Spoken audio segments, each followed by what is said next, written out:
Your little real estate game ends here."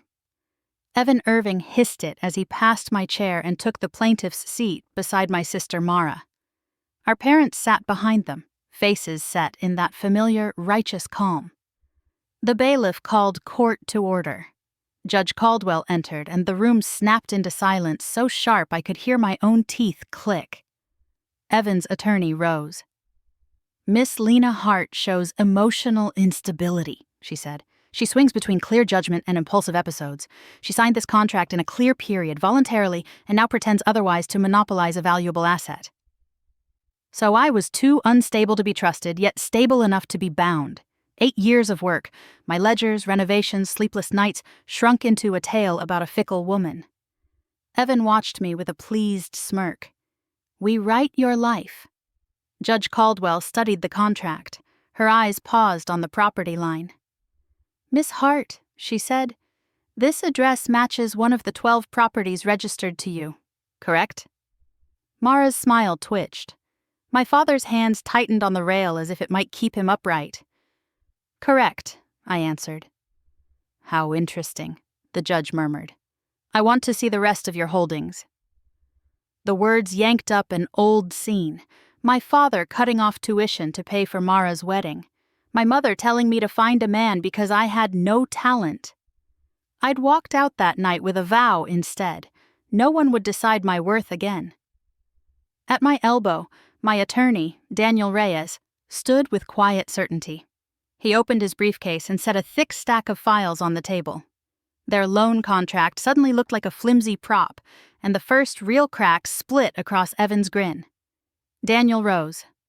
"Your Honor, Miss Hart's first purchase was a studio in Old Town. She saved the down payment working 2 jobs.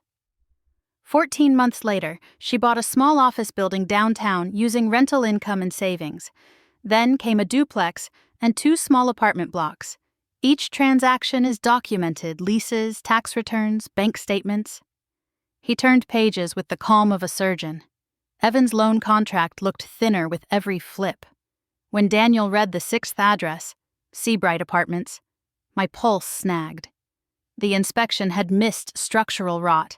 Repairs ballooned. The bank refused more credit. I lived on coffee and bread, sleeping in scraps, teaching myself code and bargaining contractors down until the numbers finally obeyed. "Property 10, Daniel said, and the room leaned forward. "The Phoenix Lofts redevelopment." In the back, a reporter lifted a notepad. The bailiff's eyebrows rose. This wasn't a petty family squabble anymore. Recognition spread like heat. Evan's face drained. His beloved French restaurant sat on my top floor. Mara's boutique glittered at street level. They'd been spending weekends inside my balance sheet. "And Property 12, Daniel finished. "The restored Grand Majestic Theater recognized by the Preservation Society." Judge Caldwell lifted a hand. "Counsel, you called her reckless and unstable. These facts suggest the opposite. Explain the discrepancy." Evan's lawyer tried to speak and failed. Daniel slid one final packet toward the bench. "We also have expert analysis of the contract, signature and materials. And motive. 6 weeks ago, a luxury magazine featured the Mountain House anonymously. The next day, Miss Irving called my client about it." Judge Caldwell's eyes found mine. "Miss Hart," she said, "I want to hear from you." I stood, palms flat on the table, so no one could mistake steadiness for surrender. "Your Honor," I said, "my family didn't know because they never wanted to." Mara's mascara smudged, but her eyes stayed sharp, hunting for an opening. Evan's jaw worked like he was chewing gravel. 8 years ago, my father told me real estate was a dirty world, and I'd be swallowed. My mother told me love was my only plan. Mara laughed at my first listing photos. Evan called me a lonely girl with a spreadsheet. So I stopped offering them proof. I stopped asking permission to exist. Judge Caldwell's gaze held mine. "Counsel, the forensic report?" Daniel rose. "Handwriting analysis finds the signature a forgery with 98.7% probability. Materials testing shows the ink brand was released 3 months ago, yet the document is dated a year prior." A hush. Then a muffled snort from the gallery.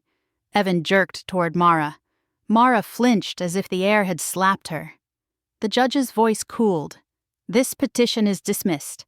Fraud and perjury will be referred for prosecution." Evan surged up. Then the bailiff's hand landed on his shoulder. The hard click of cuffs sounded like a door locking. Mara's breath hitched. My parents stared at the floor, suddenly small. Outside, the hallway smelled of toner and wet wool. Daniel placed my deed in my hands. Still mine. "You okay?" he asked. I looked through the courthouse doors at the bright street.